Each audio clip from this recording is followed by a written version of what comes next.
Hotel चाललो कुठं तर चाललेलो अल्प्या त्याला गाडी आणायला बसलो गाडीने तर डायरेक्ट झोपला येऊ 5 मिनिटांनीच. ही बघा किती मोठी मोठी साईज कानांची. तुम्हाला कान पाहिजे असेल तर सांगा.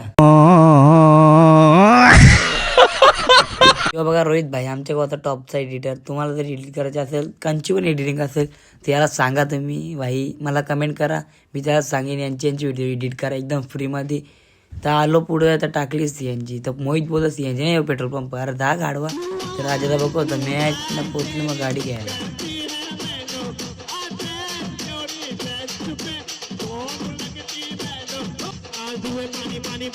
शिरलो डायरेक्ट आतमध्ये. ते इकडे बघा आधी विधी कसं दात बाहेर करून असतं. काल पिळाला एकदा शोध असेल पटकन ना गाडी जायला घेताना जाता घरी. तर किंवा किरणदा पंचायत समिती सदस्य आणि मिनी पिला चहा. रोहित पण पित आणि राजाला बघा स्पोज देऊन उभा भाई. हे बघा पर्दे का पीछे का राज. पडदा हे ओढतान ना तिकडं ते हातखाली करताना ऍक्शिंग ना. आता मी चाललो बाहेर रॉयल एंट्री मारायला. इकडे बघा आणली गाडी आतमध्ये. घेतलेली गाडीची व्हिडिओ बनवला तर गाणी गावशी होता रोहित भाई. ओरला पडदा आणि पोरला नारळ ना. केल्या भाईनी सया ना. कारला आम्ही फोटो नाही म्हणजे व्हिडिओ ना. निघलो बाहेर. तर बघा राजा बोलतो गोटला लाईक करा, शेअर करा आणि फॉलो करा ना. तुम्हाला करता बाय.